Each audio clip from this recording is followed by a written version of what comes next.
फैसल वाडा साहब, इस तकरीर से जो गर्मा गर्मी पैदा हुई है, कोई नया सियासी माहौल की तरफ इशारा है, क्या चीज़ है? बहुत शुक्रिया नदीम साहब। देखिए नदीम साहब, सबसे पहले तो ये कि बहुत ही घटिया तर्ज सियासत हो रही है, नंबर एक। नंबर दो ये कि जो गंडापुर ने कल बातें की हैं, उससे सबसे पहली रिस्पॉन्सिबिलिटी तो इमरान खान साहब की ज़िंदगी की उनके ऊपर आ जाती है। जिंदगी की? क्योंकि वो कह रहे हैं मैं जेल ब्रेक करूँगा। ये किसको अप्लाई कर रहा है? अगर आप यहाँ धावा बोलने आ रहे हैं 500 लोगों से, तो आपकी इंडिकेशन क्या है? आप कह रहे हैं कि इमरान की ज़िंदगी को खतरा लाक हो गया इस तकरीर से? आपको नहीं लग रहा? अगर आप मुझे कहें, ये मुझे कहें कि हम आने धावा दौड़ने समा के शो प्रोग्राम के अंदर, तो इससे क्या मतलब कोई मुझे बता सकता है कि मैं टिश्यू पेपर हूँ कि मैं? आमतौर पर ये सियासी नारेबाजी जो जलसों की है, ये इंटेंट ये नहीं होती कि आपने जाके एक्चुअल में जेल ब्रेक कर तो फिर उसने तो कसम खाई है ना, उसने कसम खाई है, उसने तो कसम भी खा ली है, नंबर एक। नंबर दो ये कि 9 मई आप कह रहे हैं कि इमरान की जिंदगी को खतरा, it's a very serious statement. आप सोच समझ के बयान दे रहे हैं। मैंने जब मुराद को लीडर बनाया था खान साहब ने, तो उस रात भी प्रेस कॉन्फ्रेंस करके कहा था कि अब मुराद की ज़िंदगी की जिम्मेदारी इमरान खान साहब को है। मैं तो रिस्पॉन्सिबल पॉलिटिक्स कर रहा हूँ।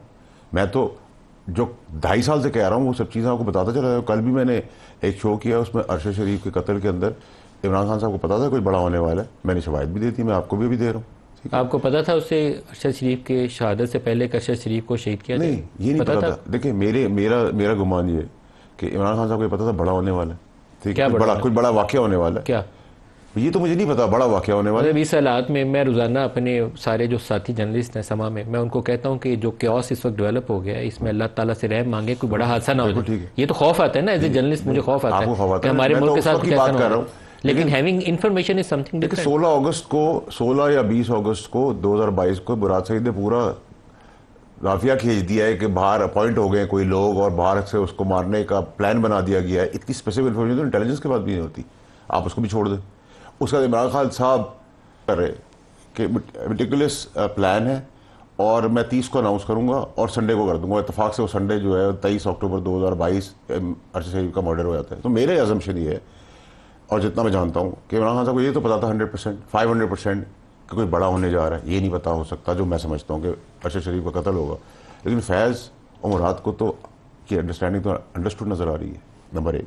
और ये इल्ज़ाम है, मैं इसको इंडोर नहीं कर रहा। आप तो इंडोर नहीं कर सकते, आप जज कर सकते, आप जज दीजिए। किसी शख्स की असैसिनेशन को इतना हल्का नहीं लेना चाहिए, उसके पीछे तहकीक होनी चाहिए। तो फिर आपको तो देखिए, मैंने तो आपके प्रोड्यूसर को भी भेज दी है, शवाहिद आप चला दें। आप खुद समझदार आदमी है। मैं जो बात करता हूँ उसके पीछे कुछ ना कुछ शवाहिद तो रखता हूँ ना। अरशद शरीफ के किए हुए मैसेजेस तो मैं नहीं बना सकता ना, फोरेंसिक करा लें। जो मैंने आज आपको दे रहा हूँ वो भी मैं आप फोरेंसिक करा लें, पूरी दुनिया में करा लें, मुझे तो कोई इतराज़ नहीं है। मैं जो बोलता हूँ और उसके साथ शवाहिद देता हूँ तो उसका फोरेंसिक कराए ना। मुझे साबित करें। केस सुप्रीम कोर्ट में उसकी वालदा ने खाते लिखा हुआ है, ये सारी एविडेंस लगा के आप सुप्रीम कोर्ट को भेज। देखिए 44 साल बाद तो भुट्टो साहब का केस ये डिसाइड होगा गलत फांसी हुई। आपको सबमिट तो करना चाहिए ऑन रिकॉर्ड। देखिए मेरी बात, मुझे सबमिट कराने का कोई फायदा नहीं। मैं तो अब ये समझता हूँ क्योंकि ये मिलिट्री कोर्ट का केस है, फैज़ अमीद जो है जनरल है और वो इसमें बराह रास्त है या बिला वास्ता या डायरेक्टली इन्वॉल्व है। आप अरशद शरीफ की असैसिनेशन में फैज़ अमीद के ऊपर इल्ज़ाम आयद कर रहे हैं। सर मुझे नदीम साहब बहुत क्लैरिटी से आप चले मुझे बताएं, DG ISI नदीम अंजुम साहब को और DGC फैसल नसीर जनरल साहब को तो चीफ नहीं बनना था, ये तो हमें क्लियर है। इसमें तो कोई दो राय नहीं कि ये दोनों चीफ नहीं बन सकते थे, ठीक है, एज पर द बुक्स ये दोनों चीफ नहीं बन सकते। इसके रन में थे तो चीफ के रन में कौन था? फैज़ अमीद। तो जितना फियास्को बना उसका फायदा किसको होना था? मुझे होना था, आपको होना था।